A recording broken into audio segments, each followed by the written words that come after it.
Hey, in this video, I'm just going to be reacting to the dev updates from the official Valorant channel. I'm not going to go over everything, but I'm going to talk about some specific things that I want to talk about.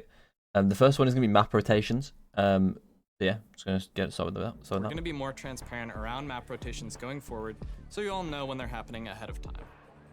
In the spirit of this, we want to confirm that the map pool will be rotating with patch 8.11 in early June. Breeze and Split will be rotating out, and Haven will be rotating back in.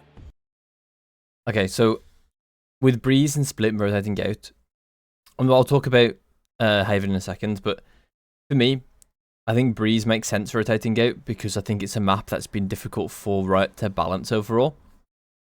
I think I've already talked about this in the past, but I think the tunnel and the openness of mid is something they really need to tackle with Breeze. It makes it so aim heavy as well with the openness in general on the map that it becomes really, really difficult to balance it because aim in itself is something that's so inconsistent throughout most players.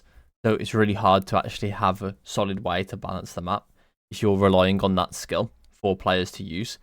I also think as well, for like a specific change for tunnels as well, I think they need to move the door into the tunnel rather than in like from a site basically, like on the stairs. They need to move that activatable door into the tunnel and have it like an open door, like the scaffolding they used to have. Then you can still shoot through the door, but the attackers, if they want to get through that position, or the defenders, if they want to get through that position, they need to open the door and make sound. I think that would make a lot more sense because it's essentially like having a trip there, basically, for defense. At the same time, it's not completely limiting the attack. So, and it's also not interacting with any of the long-range fights people are trying to take in tunnels. So I think for the most part, like that would be a really solid change to help the current version of Breeze, at least, depending on how much they want to change it moving forward. And that might be a nice change to see. For Split, I don't really know why Split is rotating out. I think Icebox is a much better candidate, but I kind of understand that Breeze and Icebox have just gone, basically, and they probably do want to remove both again. It might feel a bit stale to have the same maps again, back in the same rotation. But I don't know why Split is really rotating out. It's not that bad of a map, because in pro play especially, it's one of the better maps to watch. Problem is that in solo queue, it's one of the worst maps to play because it's so difficult to win on attack, and attacking of itself anyway can be a bit more frustrating in solo queue. So I do think they're kind of maybe aiming this at solo queue, and we'll see what they do with it. It might also be that the new map, which I'm pretty sure is going to be in that rotation, is very similar to Split, the way it plays. So they're just rotating Split out because they don't want the same map choice, basically. But we'll see. I'm not exactly sure yet. Obviously, I've already mentioned that there's probably going to be a new map because only Haven's rotating back in. And then we've got Haven, which is coming back. And I think, honestly, I'm pretty sad that it's not Pearl. I'm missing Pearl, to be honest. As much as the map kind of sucked in parts, it was a really fun map. So I'm really sad that we're not seeing Pearl for a while. And the Haven's back, and I don't really mind Haven that much. It's very similar to Lotus, honestly. It has like paper thin walls and all that kind of stuff. I'm honestly intrigued to see what they change and how they change it. I'm not sure if it's going to be good. We'll see. With changes like these, we often see players ask, why not just buff our weaker agents to match our most powerful ones? And we hear you. Buffs are fun. But there are two main reasons why we don't focus on buffing weaker agents as our primary balancing approach. The first is that Valorant as a game is more than just agents. It's a tactical shooter. The Valorant experience is a balancing act between agent utility, lethal gunplay, and tactical map design.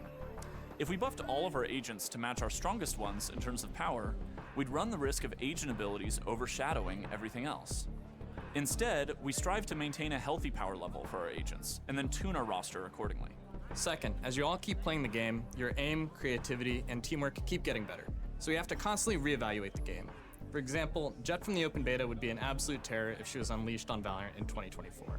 And back then, she was widely considered underpowered. So you have to ensure we're maintaining that balance while also keeping up with the community. Okay, so with that, I want to just say that I definitely had this approach with Valorant, mainly because I came from League. In League, you can very vastly change the way you're playing based on your agent or champion. So, and in this game, that's not the case, right? You're not vastly changing the way the game is played, depending on your agent choice, right? For the most part, everyone plays very similarly, and then they have like essentially the accents of their agent. The problem is that for me with the balance is that they just don't know how to fit new agents into the meta. And the thing is that they're going to talk about it in this video. So I will skip to it. In June, with patch 8.11, we're shifting our focus to the duelist role. Over time, we've seen pick diversity decline among duelists, especially in higher skill and pro play brackets. So, we'll be shipping some nerfs to Raze, focused on her satchel mobility, as she's been an overly dominant pick in this space. And as for buffs, we see several candidates who have an opportunity to be more relevant in the current meta. ISO, Neon, and Reyna. And grabbing that. Oh, I just messed up completely. For ISO and Neon, we're leaning into strengthening what makes them unique. Namely, we'll be adjusting ISO's shield paradigm and Neon's slide, as well as some small other tweaks. And for Reyna, we know she's quite strong in ranked, but she actually struggles in more coordinated team play. So her changes aim to improve her viability in those team environments like Premier and Pro, while also reducing some of her current rank strengths. Okay, so I like great pause for this guy, by the way. There's a great face that goes make him. I like these changes.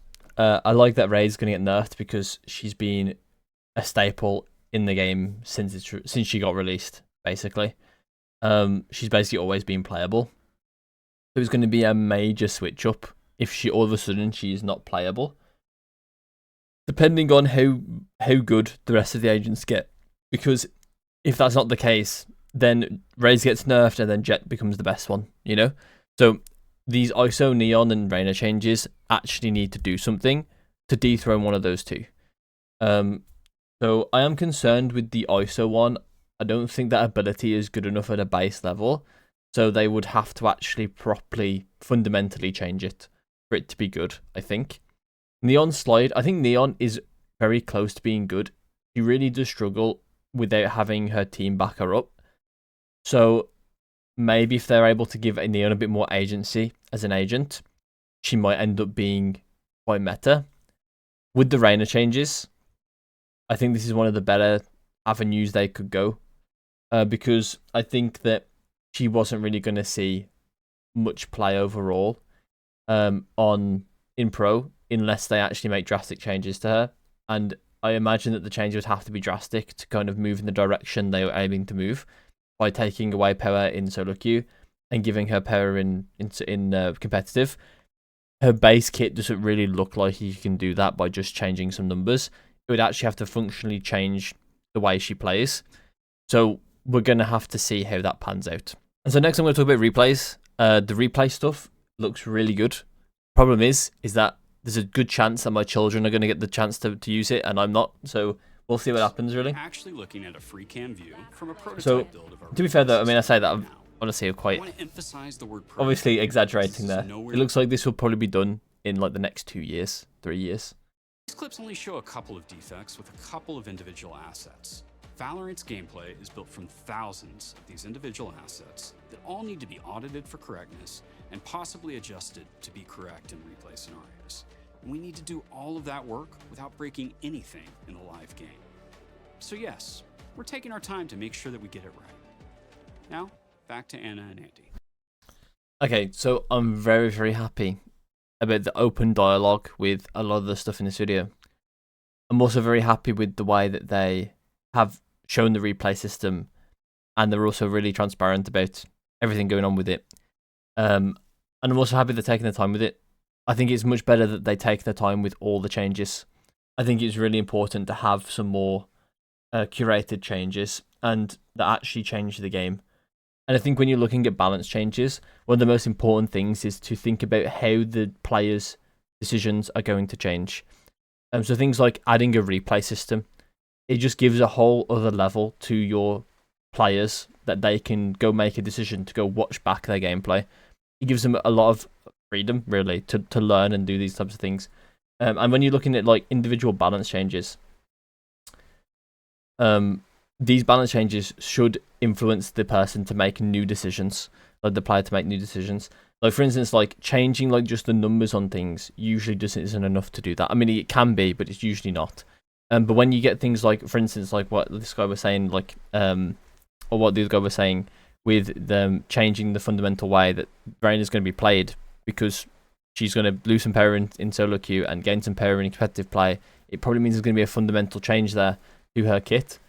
So to me, that is going to be one that changes the decisions being made for Reina players, and those are the types of changes that we want to see the most, or at least we want to see those ones.